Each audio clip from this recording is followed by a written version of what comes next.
สมาคมนักธุรกิจหนุ่มเมืองจันทบุรีขยายเครือข่ายดึงเอานักธุรกิจไว้หนุ่มหญิงเข้าร่วมเป็นสมาชิกพร้อมหันมาดำเนินธุรกิจไปตามแนวทางนโยบายของภาครัฐเพื่อเป็นต้นแบบของนักธุรกิจหนุ่มไว้หนุ่มในการสร้างสรรค์พัฒนาประเทศชาติในอนาคตสมาคมนักธุรกิจหนุ่มเมืองจันทบุรีนครเมืองจันทร์ได้จัดงานต้อนรับสมาชิกใหม่ของสมาคมพร้อมนำเสนอบริษัทลินการค้าขาเข้าขาออกจำกัดผู้เดียวที่เป็นคู่ร่วมสัญญากับทั้งบริษัท The Power of Life ขาเข้าขาออกจำกัดผู้เดียวโดยการเป็นประธานของท่านแก้วประเสริฐไสปัญญาเลขาพรรคเมืองจันทบุรีมีท่านคำจันทร์โสตาประเสริฐประธานกรรมาธิการบรรณเผ่าสมาชิกสภาแห่งชาติประจำเขตเลือกตั้งที่4แขวงอุดมไซมีการนำเมืองและแขกรับเชิญหลายภาคส่วนพร้อมด้วยภาคส่วนที่เกี่ยวข้องเข้าร่วมเป็นสักขีพยานท่านปุกตามองคณะประจำสาวหนุ่มเมืองประธานสมาคมนักธุรกิจหนุ่มเมืองจันทบุรีนครเมืองจันทร์ให้ฮู้ว่าปัจจุบันบริษัทลินการค้าขาเข้าขาออกจำกัดผู้เดียวได้กลายมาเป็นคู่ร่วมสัญญาทางธุรกิจกับบริษัท The Power of Life ขาเข้าขาออกจำกัดผู้เดียวซึ่งบริษัท The Power of Life เป็นสมาชิกในเครือของสมาคมนักธุรกิจหนุ่มเมืองจันทบุรีพร้อมกล่าวจุดประสงค์ของการจัดงานพิธีเปิดบริษัทลินการค้าขาเข้าขาออกจำกัดผู้เดียวและแนะนำผลิตภัณฑ์แบรนด์แมลีอย่างเป็นทางการ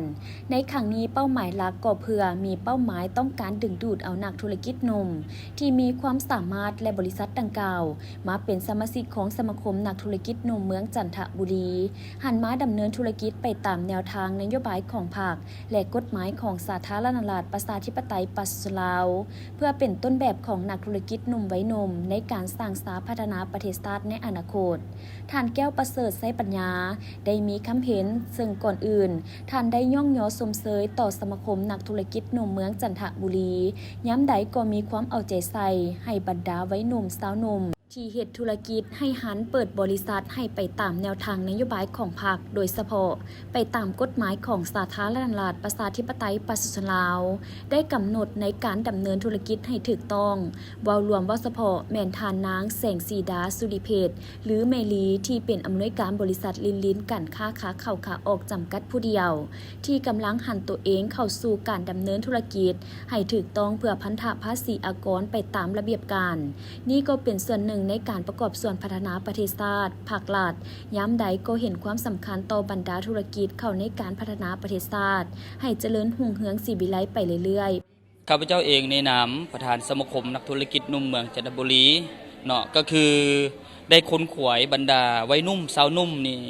ที่มักฮักเรื่องธุรกิจพวกเขาก็ได้มีหน้าที่ค้นขวายแล้วก็ค้นหาบรรดานักธุรกิจให้หลายที่สุดเนาะอันนี้ทางข้าพเจ้าเองก็รู้สึกดีใจที่ได้มีส่วนร่วมเนาะในการชี้นำบรรดาวัยนุ่มสาวนุ่มนี้ไปแล้วต่อไปนี้เดี๋ยวพวกเขาก็มีแผนที่จะพัฒนาขึ้นไปตลอดเนาะแล้วก็ค้นขวายบรรดานักธุรกิจนุ่มนี่ให้หลายขึ้นเนาะให้หลายขึ้นแล้วก็จะมีการเปิดไปทุกๆระยะที่มีการเติบโตของบรรดานักธุรกิจหรือบรรดาของว่าสมาชิกของสมาคมนักธุรกิจนุ่มของพวกเราเนาะสำหรับทางสมาคมของพวกเราคือพวกเราก็ได้ดำเนินขอห้องว่าแนวทางการชี้นำของสาวนุ่มเมืองจันทบุรีเนาะคือพวกเราก็ได้วางแผนเผยแพร่มติของประชุมใหญ่ของสาวนุ่มแล้วก็เวียกงานเศรษฐกิจเนาะแล้วพวกเราก็มีแผนพัฒนาสาวนุ่มวัยนุ่มจะเป็นฝ่ายทางบ้านเนาะฝ่ายทางพนักงานทหารตำรวจก็แล้วแต่อยู่ในเมืองจันทบุรีพวกเราก็ได้ค้นขวายพัฒนาให้ทุกคนมีรายรับมีชีวิตที่ดีขึ้นมีเศรษฐกิจในครอบครัวอะไรมีรายรับสู่ครอบครัวสมาคมของพวกเรากับเป็นส่วนหนึ่งเนาะที่มีส่วนร่วมในการประกอบส่วนในการพัฒนาเศรษฐกิจภายในเมืองเจ้าสบายดีเนาะข้าพเจ้าก็คือแสงสีดาสุริเพชรหรือสยาเมลิสุริเพชรเนาะมื้อนี้ข้าพเจ้าก็ภาคภูมิใจหลายที่มาฮอดในจุดนี้เนาะก็คือมื้อนี้เป็นมื้อที่สำคัญที่สุดก็คือเป็นมื้อที่ว่าเปิดบริษัทเป็นทางการบริษัทลินการค้าเข้าจำกัดผู้เดียวเนาะจุดประสงค์มื้อนี้ก็เปิดสินค้าใหม่แบรนด์ใหม่ก็คือสาสุดยอด ซาสุดยอดนี่ก็จะเป็นสายที่ว่าเพื่อสุขภาพ